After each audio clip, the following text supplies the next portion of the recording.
تۆش باوەشت بۆ کردەوە.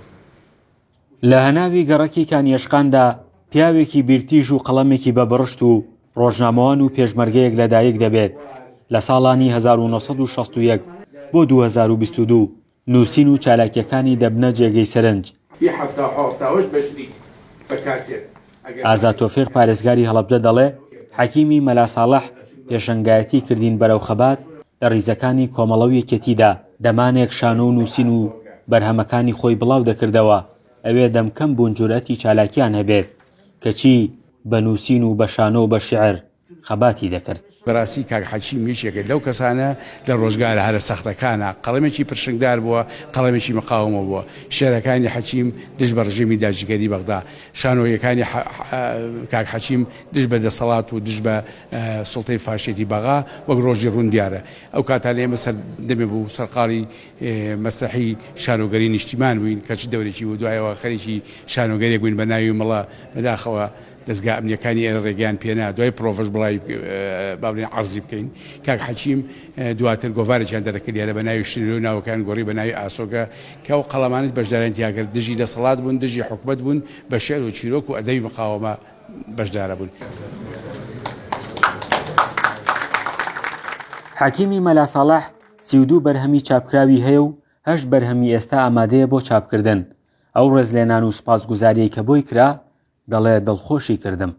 خۆشحاڵ بووم کە هاوڕێ خۆشەویستەکانم پیان زانیم و ئەو خەڵاتە بەرزیان پێبەخشیم سەریان بەرز بێ سەرفراز بن یاخوا نمونیان هەر زۆر بێت و منیژێ تا تەمەنم تیاماوە هەر لە خزمەتی ئەو پرۆژەی خۆما بم نەچوەتە دڵمێشی کەسەوە.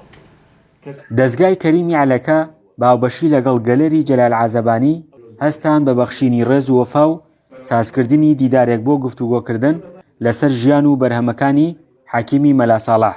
هاوکات ژمارەیەکی فراوان لە هاوڕێ و نووسەران و ڕووناکبیرانی هەڵەبجەیان کۆکردەوە. ئێمە لە چوارچێوەی کارە کولتوریەکانمانە کەسایەتی و نووسەر و مێژوونووس و ئەدیبەکانی خۆمان بەسەر دەکەینەوە.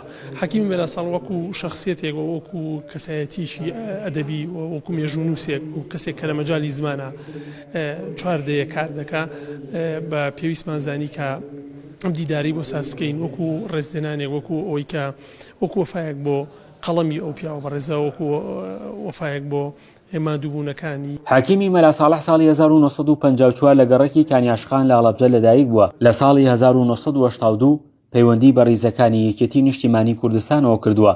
خاوەنی دەیان خەڵاتی ئەدەبی و دیارە لەسەر ئاستی هەرێمی کوردستان و عێراقدا. لەسەر ئەرکی کەسایەتی هەڵەبجە حەمەی حاجی شەریف پەیکەرێکی لە بەڕێوەبەراتی گشتی ڕۆشنبیری و هونەری هەڵەبجە بۆ دروست کراوە. هاوکات توانیوێتی لە ڕێگەی کارەکانیەوە دەیان شاعر بەرهەمەکانیان کۆ بکاتەوە و دەیان دەستنووسینە و ئەدەبی کوردیش بە شێوەیەکی نوێ ساغ بکاتەوە و جارێکی دیکە بیان خاتەوە بەردەم خوێنەرانی کورد.